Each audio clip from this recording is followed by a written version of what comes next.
한국 노선이라고요? 정말 농담이시죠? 저는 스케줄표를 받아들고 믿을 수 없어 되물었습니다. 런던 히드로 공항의 승무원 대기실은 아침부터 분주했어요. 제 이름은 올리비아 해리스, 영국 국적의 국제선 수석 승무원입니다. 미안해, 올리비아. 급한 인력 조정이야. 일주일만 견뎌. 팀장 브라이언이 어깨를 으쓱하며 말했습니다. 정말 다른 노선은 없나요? 한국은. 솔직히 말하자면 저는 한국에 대한 좋은 기억이 없습니다. 3년 전 제 아버지가 폐암 진단을 받고 마지막 희망으로 서울의 어느 병원을 찾았죠. 당시 영국 의사들이 더 이상 치료법이 없다고 했을 때 아버지는 아시아 의료에 마지막 희망을 걸었어요. 결과는 더 고통스러운 죽음이었습니다. 그 나라는 시끄럽기만 하고 병원도 후지고 중얼거리며 라커룸으로 향했어요. 비행 준비를 마치고 게이트로 향하는 길, 저는 여전히 기분이 좋지 않았습니다. 한국 노선은 언제나 까다로웠죠. 지나치게 많은 요구사항, 끊임없는 호출벨, 그리고 그 특유의 정서적 부담감. 왜 이렇게 모든 것에 감정을 섞는지 이해할 수 없었어요. 비행이 시작되고 약 5시간, 저는 비즈니스석을 순회하고 있었습니다. 갑자기 뒤쪽에서 소란이 일었어요. 승무원, 빨리요. 심장이 빠르게 뛰기 시작했습니다. 소리가 난 방향으로 달려가자 50대 중반의 남성이 숨을 헐떡이며 의자에 기대어 있었어요. 얼굴은 창백했고 땀이 비오듯 흘렀습니다. 심장 발작 같습니다. 산소 마스크와 응급키트 가져오세요. 차분한 목소리에 고개를 돌렸어요. 흰 셔츠에 청바지를 입은 30대 중반의 한국인 남성이었습니다. 그는 이미 환자의 맥박을 확인하고 있었어요. 의사신가요? 제가 물었습니다. 아니요, 법의학자입니다. 정우혁이라고 합니다. 법의학자라니. 순간 의아했지만 응급 상황에서 따질 시간이 없었어요. 저는 매뉴얼대로 기장에게 상황을 알리고 응급키트를 가져왔습니다. 우혁은 신속하게 환자를 안정시켰어요. 제가 매뉴얼에 따라 산소를 공급하는 동안 그는 환자의 상태를 면밀히 관찰했습니다. 놀랍게도 주변 한국인 승객들이 자발적으로 도움을 제공했어요. 한 분은 물을 건네고 다른 분은 담요를 가져왔습니다. 아무도 시키지 않았는데도 질서정연하게 협력하는 모습이 인상적이었어요. 매뉴얼대로만 하면 안 됩니다. 이분은 지금 공포를 느끼고 있어요. 우혁이 조용히 말했습니다. 저는 절차를 따르고 있어요. 제가 방어적으로 대답했죠. 우혁은 잠시 저를 바라보더니 환자의 손을 꼭 잡았어요. 괜찮으세요? 곧 도착합니다. 함께 있을게요. 그 순간 환자의 표정이 조금 편안해졌습니다. 저는 의아한 눈으로 지켜봤어요. 매뉴얼보다 먼저 보는 건 사람의 얼굴입니다. 우혁이 부드럽게 말했어요. 인천공항에 도착하자 의료진이 신속하게 환자를 인계받았습니다. 모든 과정이 놀라울 정도로 효율적이었어요. 승객들이 하나둘 비행기를 떠나는 동안 우혁도 자리에서 일어났습니다. 도와주셔서 감사합니다. 제가 진심으로 말했어요. 우혁은 미소를 지으며 고개를 살짝 숙였습니다. 당연한 일입니다. 서울에서 좋은 시간 보내세요. 그가 떠난 후 저는 문득 생각했습니다. 한국인들이 왜 그렇게 감정적이라고만 생각했을까? 오늘 본 것은 감정이 아니라 효율성과 배려였어요. 하지만 곧 그 생각을 지웠습니다. 한 번의 경험으로 모든 것이 바뀌지는 않으니까요. 호텔로 향하는 차 안에서 창밖을 바라보며 생각했습니다. 48시간의 서울 체류, 어서 끝났으면 좋겠다고 말이죠. 서울의 아침은 생각보다 조용했습니다. 호텔 창문을 통해 바라본 도시는 분주하면서도 묘하게 질서정연했어요. 저는 간단한 아침 식사를 마치고 호텔을 나섰습니다. 이왕 이곳에 온 김에 주변을 둘러보기로 했죠. 호텔 리셉션에서 추천받은 북촌 한옥마을로 향했어요. 지하철은 놀라울 정도로 깨끗했고 사람들은 각자의 공간을 존중하며 조용히 있었습니다. 제가 지도를 들여다보고 있자 한 중년 여성이 다가와 영어로 도움을 제안했어요. 그 친절함이 의외였습니다. 북촌에 도착해 좁은 골목길을 따라 걸으며 한옥의 아름다움에 빠져들었어요. 곡선으로 이루어진 기와 지붕, 정갈한 마당, 나무로 만든 문과 창. 모든 것이 새롭고 매력적이었습니다. 사진을 찍기 위해 멈추고 서 있을 때였어요. 이 근처에 정말 좋은 전통 찻집이 있어요. 한국 차를 맛보고 싶으시다면 추천해 드릴게요. 친절한 지역 주민의 안내를 따라 찻집을 찾아갔습니다. 찻들이라는 간판이 걸린 작은 한옥이었어요. 안으로 들어서자 은은한 차 향기가 코끝을 스쳤습니다. 실내는 전통적인 분위기였지만 현대적인 편안함도 갖추고 있었어요. 창가 자리에 앉아 메뉴를 살펴보는데 익숙한 목소리가 들렸습니다. 녹차가 좋을 것 같네요. 가을에는 특히 좋습니다. 고개를 들자 어제 비행기에서 만났던 그 법의학자 정우혁이 서 있었어요. 정우혁 씨, 여기서 만나다니 정말 놀랍네요. 우혁도 저를 알아보고 살짝 놀란 표정을 지었습니다. 올리비아 승무원님, 이런 곳에서 뵙게 될 줄은 몰랐네요. 앉으시겠어요? 제가 맞은편 자리를 가리켰어요. 우혁은 잠시 망설이더니 고개를 끄덕였습니다. 잠시만요. 연구 자료를 검토하러 왔거든요. 그는 맞은편에 앉았고 저희는 함께 차를 주문했어요. 녹차와 대추차, 그리고 작은 다과가 나왔습니다. 차를 따르는 직원의 손놀림이 정성스러웠어요. 우혁은 법의학자로서의 일상을 이야기했고 저는 승무원으로서의 경험을 나눴어요. 그러다 문득 제가 한국에 대한 첫인상을 솔직하게 말했습니다. 사실, 한국은 뭐든 감정적으로 처리하는 느낌이라 부담스러웠어요. 우혁은 잠시 생각에 잠기더니 대답했습니다. 한국은 차가운 슬픔을 따뜻하게 다루는 법을 압니다. 그게 감정적으로 보일 수도 있겠네요. 그의 말에 잠시 할 말을 잃었어요. 저는 차를 한 모금 마시며 그 의미를 곱씹었습니다. 법의학자라는 직업이 흥미롭네요. 어떻게 그 길을 선택하게 되셨어요? 화제를 바꿨어요. 친형을 암으로 잃었어요. 의사들이 할 수 있는 일이 없다고 했을 때 형은 자신의 시신을 의학 연구에 기증하겠다고 했죠. 내가 떠난 뒤에도 누군가에게 도움이 되고 싶다고. 그의 이야기에 가슴이 찡했어요. 문득 아버지 생각이 났습니다. 아버지도 비슷한 말을 했었죠. 저도 아버지를 잃었어요. 한국 병원에서. 제 입에서 나온 말에 스스로도 놀랐습니다. 우혁은 고개를 끄덕였어요. 그저 들어주었습니다. 강요하지 않고 조언하지 않고 그냥 제 말을 들어주는 모습이 편안했어요. 죽음을 다루는 일이 힘들지 않으세요? 제가 조심스럽게 물었습니다. 매일 힘듭니다. 하지만 누군가는 해야 할 일이죠. 죽은 이들에게 마지막 존엄을 지켜주는 것, 그것이 제가 할 수 있는 일입니다.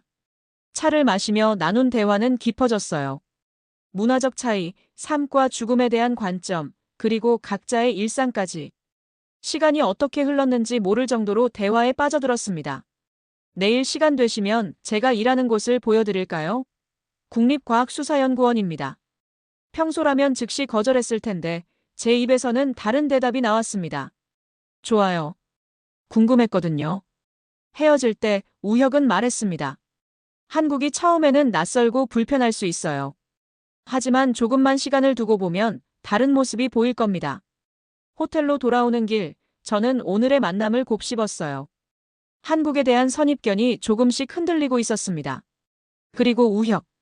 그는 제가 생각했던 감정적인 한국인과는 달랐어요. 차분하고 깊이 있는 그의 모습이 자꾸 떠올랐습니다. 어쩌면 제가 너무 성급하게 판단했던 걸까요? 다음 날 아침, 약속 시간보다 일찍 국립과학수사연구원 앞에 도착했습니다. 유리와 콘크리트로 지어진 외관은 어떤 첨단 연구소보다 현대적이었어요. 입구에서 우혁을 기다리는 동안 묘한 긴장감이 밀려왔어요. 죽음을 연구하는 곳. 솔직히 조금 두려웠습니다. 일찍 오셨네요. 우혁이 미소를 지으며 다가왔어요. 네, 길을 잃을까봐 일찍 출발했어요.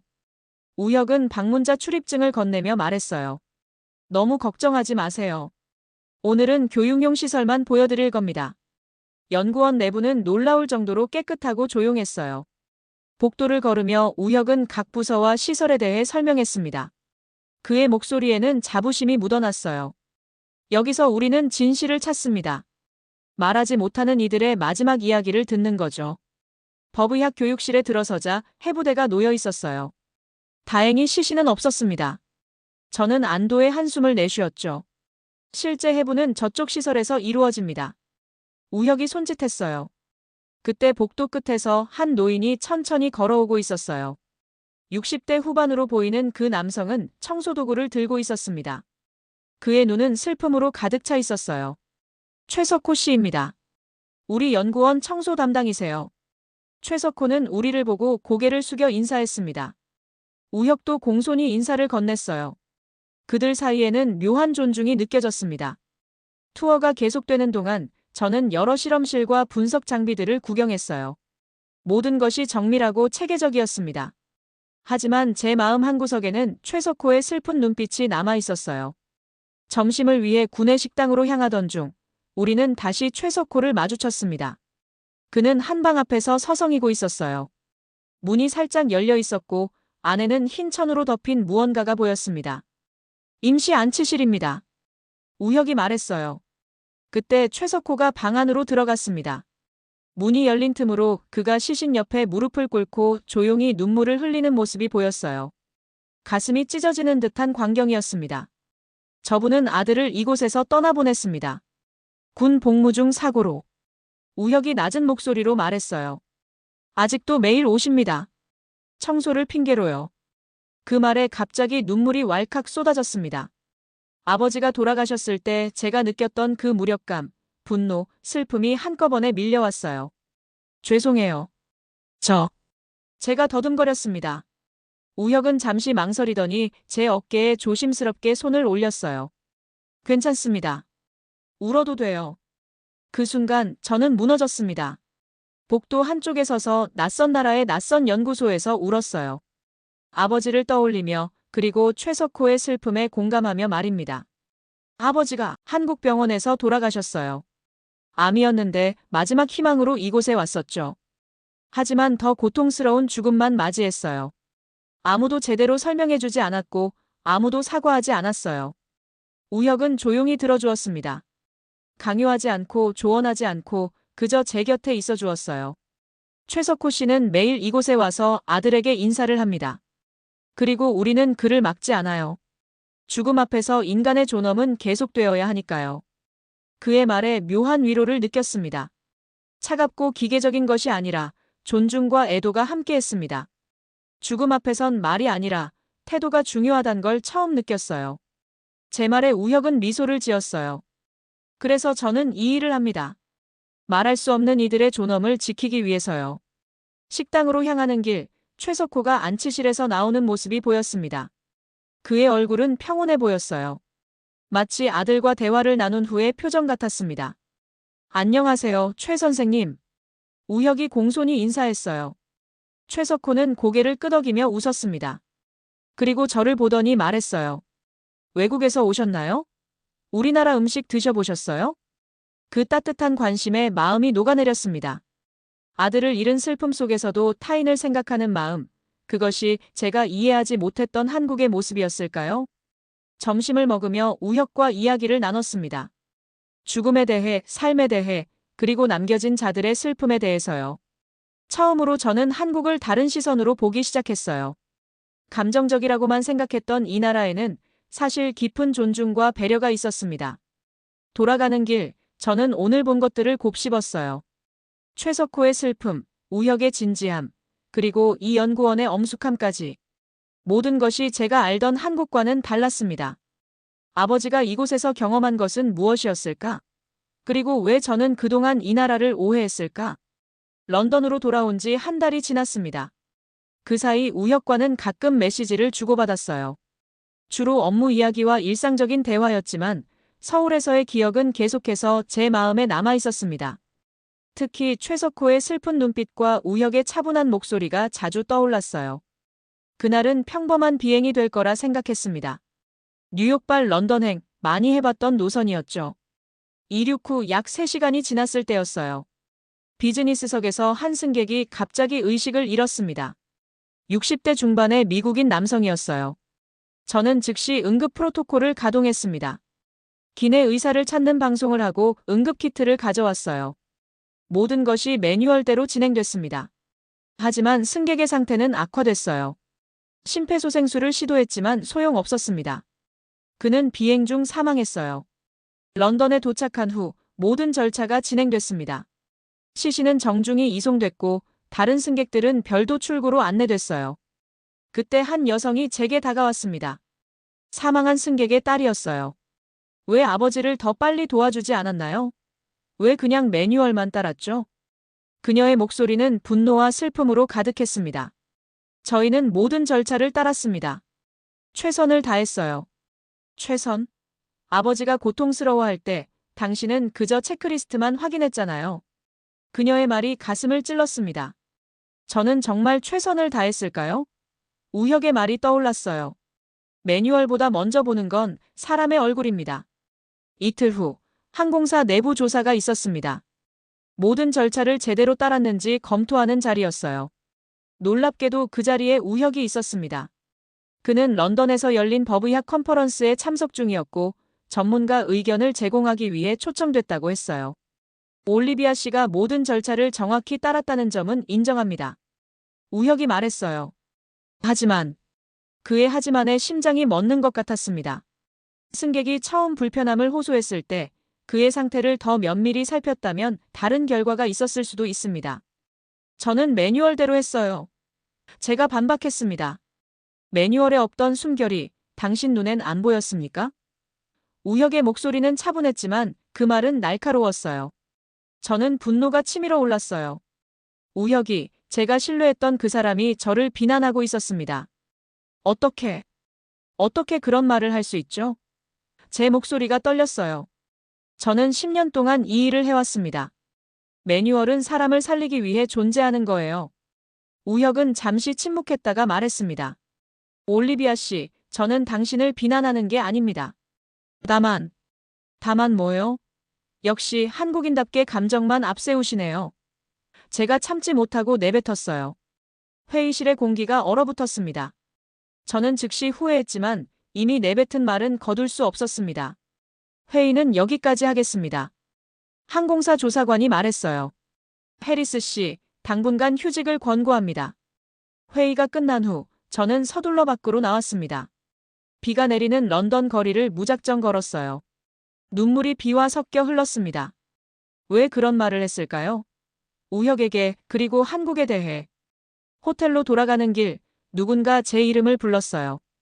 우혁이었습니다. 그는 우산도 없이 비를 맞으며 서 있었어요. 무슨 말씀하실지 알아요. 제가 잘못했습니다. 하지만 지금은 제가 말을 잇지 못했어요. 오해하지 마세요. 제가 당신을 비난한 게 아닙니다. 다만 저는 매일 죽음을 마주하며 배운 게 있어요. 절차가 생명을 구하기도 하지만 때로는 인간의 직관이 더 중요할 때가 있다는 것을요. 그게 무슨 의미죠? 제가 물었습니다. 그 승객이 처음 불편함을 느꼈을 때 당신은 그의 눈을 보셨나요? 그의 손을 잡아주셨나요? 때로는 그런 작은 행동이 사람을 안심시키고 상태를 호전시킬 수 있습니다. 그의 말에 가슴이 아팠어요. 사실 저는 그런 생각을 해본 적이 없었습니다. 그리고 한국인답게 감정만 앞세운다는 말은 상처받았습니다. 우혁이 조용히 말했어요. 부끄러움이 밀려왔습니다. 정말 미안해요. 그런 의도가 아니었는데. 알아요. 하지만 당신이 생각하는 감정과 우리가 말하는 정은 다릅니다. 감정은 일시적이지만 정은 책임감이에요. 누군가를 진심으로 걱정하는 마음, 그게 우리의 방식입니다. 비가 계속 내리는 가운데 우리는 말없이 서 있었어요. 제 마음속에서 무언가가 무너지고 있었습니다. 한국에 대한 선입견 그리고 우혁에 대한 오해까지. 정말 미안해요. 제 말에 우혁은 미소를 지었어요. 괜찮습니다. 우리 모두 배우는 중이니까요. 그날 밤 저는 호텔방에서 오랜 시간 생각에 잠겼습니다. 우혁의 말, 최석호의 슬픔, 그리고 제가 잃은 아버지까지. 모든 것이 연결된 것 같았어요. 다음 날 아침 저는 항공사에 사직서를 제출했어요. 10년간의 경력을 뒤로하고 새로운 시작을 결심했습니다. 그리고 우혁에게 메시지를 보냈어요. 당신의 말이 맞았어요. 저는 너무 오랫동안 매뉴얼에만 의존했던 것 같아요. 이제 조금 다른 방식으로 삶을 바라보고 싶습니다. 사직 후 한 달, 저는 여전히 런던에 머물며 앞으로의 계획을 세우고 있었습니다. 우혁과는 자주 연락했어요. 그는 서울로 돌아갔지만 메시지와 가끔의 영상통화로 대화를 이어갔습니다. 그의 이야기를 들으며 저는 점점 더 한국, 특히 서울에 대한 관심이 커졌어요. 어느 날 우혁에게서 뜻밖의 제안이 왔습니다. 다음 주에 최석호 선생님의 퇴임식이 있습니다. 30년간 연구원에서 일하셨죠. 혹시 올 수 있으신가요? 선생님이 당신에 대해 자주 물어보셨어요. 저는 망설임 없이 수락했어요. 사실 최석호의 슬픈 눈빛은 제 마음속에 깊이 남아 있었습니다. 그리고 솔직히 말하자면 서울을 다시 보고 싶었어요. 이번에는 다른 시선으로 말이죠. 서울에 도착한 날, 우혁이 공항에서 저를 맞이했습니다.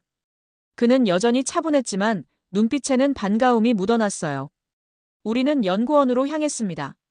가는 길에 우혁은 최석호에 대해 더 자세히 이야기해 주었어요. 최 선생님은 아들을 군 복무 중 잃으셨습니다. 사고 조사 과정에서 진실이 은폐되었다고 의심하셨죠. 그래서 연구원의 청소부로 지원하셨어요. 아들의 진실을 찾기 위해서요. 그래서 찾으셨나요? 제가 물었습니다. 우혁은 고개를 저었어요. 공식적으로는 아니요. 하지만 선생님은 매일 이곳에서 일하며 아들과 대화하셨습니다.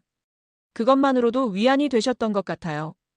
연구원에 도착하자 소박한 퇴임식이 준비되고 있었습니다. 작은 연회장에 꽃과 케이크가 놓여 있었어요. 최석호는 제가 기억하던 것보다 훨씬 환한 표정이었어요. 동료들의 짧은 축사, 작은 선물 증정, 그리고 최석호의 인사말까지. 모든 것이 정중하고 진심이 담겨 있었습니다.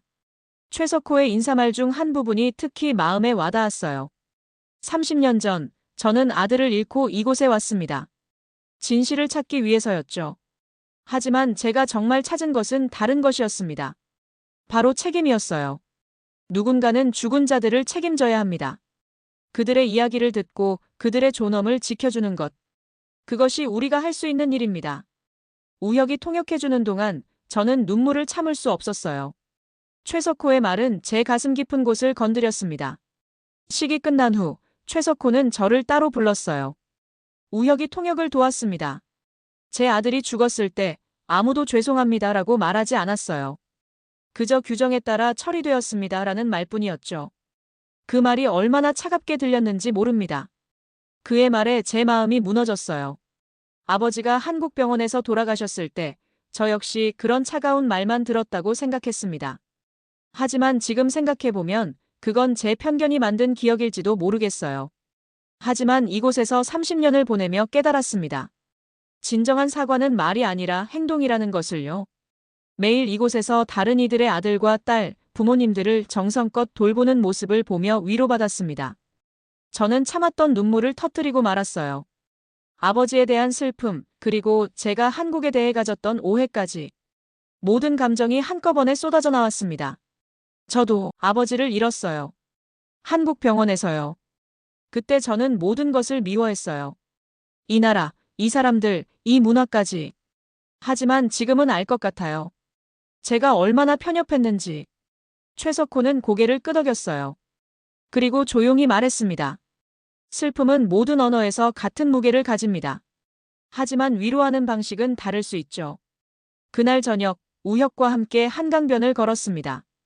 야경이 아름다웠어요. 빌딩의 불빛이 강물에 반사되어 마치 별이 떨어진 것 같았습니다.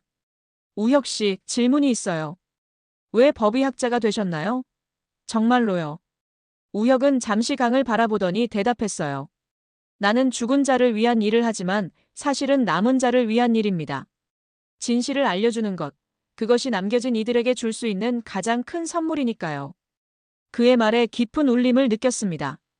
저는 오랫동안 아버지의 죽음에 대한 진실을 알고 싶어 했어요. 그리고 그 진실을 찾지 못해 한국을 원망했습니다. 하지만 이제는 다르게 보였어요. 한국은 죽음을 감정으로 해결하려는 나라가 아니라 책임과 공감의 나라군요. 모든 문화에는 강점과 약점이 있습니다. 중요한 건 서로를 이해하려는 마음이죠. 강변의 밤바람이 차가웠지만 제 마음은 따뜻했습니다. 처음으로 저는 이 도시, 이 나라에 대한 편견에서 벗어나고 있었어요. 내일 런던으로 돌아가시나요? 우혁이 물었어요. 네. 제 목소리에 망설임이 묻어났습니다. 사실 떠나고 싶지 않았거든요. 런던으로 돌아온 후 저는 큰 결심을 했습니다. 항공사에 복직 제안이 왔지만 저는 거절했어요. 대신 한국어를 배우기 시작했고 서울에 있는 국제항공사 지사에 지원서를 넣었습니다. 우혁은 제 결정에 놀랐지만 응원해 주었습니다. 2달 후 기적처럼 서울지사에서 연락이 왔습니다. 면접 기회를 얻었어요. 저는 즉시 우혁에게 소식을 전했고 그는 진심으로 기뻐해 주었습니다. 면접을 위해 다시 서울로 향하는 비행기에서 저는 창밖을 바라보며 생각했어요. 처음 이 도시를 방문했을 때와 지금의 마음가짐이 얼마나 다른지. 그때는 떠나고 싶었던 곳이 지금은 가고 싶은 곳이 되었습니다. 서울에 도착한 날, 우혁이 공항에서 저를 맞이했어요. 다음 날 면접은 긴장됐지만 잘 마쳤어요. 면접관들은 제가 왜 서울에서 일하고 싶은지 물었고, 저는 솔직하게 대답했습니다. 이 도시는 제게 새로운 시선을 선물해 주었어요. 처음에는 이해하지 못했던 문화와 사람들이 지금은 제게 큰 의미가 되었습니다. 면접을 마치고 나오자 우혁이 기다리고 있었습니다. 한강공원에 앉아 우리는 오랫동안 이야기를 나눴습니다. 미래에 대한 이야기, 꿈에 대한 이야기, 그리고 우리에 대한 이야기도요. 올리비아 씨가 여기 남길 바랐던 건 사람이었지 시스템이 아니었을 겁니다. 우혁이 조용히 말했어요. 그의 말에 심장이 빠르게 뛰기 시작했습니다. 저는 그를 바라봤어요. 처음 만났을 때부터 지금까지 그는 항상 제게 새로운 시선을 보여주었습니다. 네, 맞아요. 사람이었어요. 당신 같은 사람. 제가 속삭이듯 말했습니다. 서울에서의 생활이 6개월째 접어들었습니다.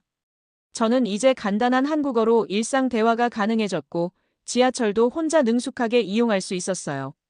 항공사에서의 업무도 순조로웠습니다. 우혁과는 점점 더 가까워졌어요. 우리는 주말마다 서울의 다양한 곳을 함께 방문했습니다.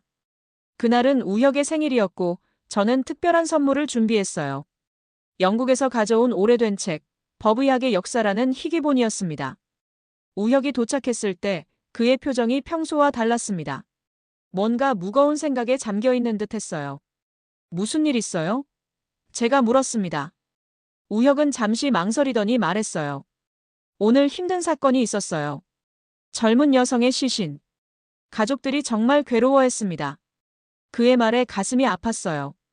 우혁은 항상 차분해 보였지만 그도 인간이었고 감정이 있었습니다. 많이 힘들었겠네요. 제가 그의 손을 살짝 잡았습니다. 우혁은 고개를 끄덕였어요. 이런 날이면 가끔 의문이 들어요. 내가 정말 도움이 되고 있는 걸까? 당신은 매일 그들에게 진실을 선물하고 있어요. 그것만으로도 큰 위로가 될 겁니다. 상심하는 그를 위해 생일 선물을 전해주었어요. 우혁은 책을 조심스럽게 펼쳤고 그의 눈이 커졌어요. 이건 정말 귀한 책인데요. 한강변을 걸으며 우리는 더 깊은 대화를 나눴습니다. 올리비아, 솔직히 물어봐도 될까요? 우혁이 갑자기 말했어요. 한국에 대한 생각이 정말로 바뀐 건가요? 처음에 한국은 너무 감정적이라 싫었는데 지금은 그 감정 때문에 남고 싶어요. 우혁은 잠시 생각에 잠기더니 말했어요. 우리가 감정적이라고 생각했던 것은 어쩌면 정이었을지도 모릅니다. 책임감과 배려가 섞인 그 특별한 감정. 우리는 한강대교 위에 멈춰서서 야경을 바라봤어요. 서울의 밤은 화려하면서도 조용했습니다. 올리비아. 우혁이 조심스럽게 제 이름을 불렀어요. 이제 제게도 숨결을 남겨주세요. 그의 말에 심장이 빠르게 뛰기 시작했습니다. 그것은 고백이었어요. 조용하고 직접적이지 않지만 분명한 고백이었습니다. 제가 그를 바라봤어요. 우혁 씨, 저도 당신에게 제 숨결을 남기고 싶어요. 그날 밤 우혁은 제 손을 잡고 집까지 데려다 주었어요. 문 앞에서 우리는 짧게 포옹했습니다. 화려한 고백도 격정적인 키스도 없었어요. 이제 이곳은 단순한 여행지가 아니라 제 마음의 고향이 되었어요. 저는 이곳에 모든 것을 남겼고 동시에 모든 것을 얻었습니다. 오늘의 사연 어떠셨나요? 1초면 되는 구독, 좋아요 버튼은 제가 사연을 제작하는데 큰 힘이 됩니다.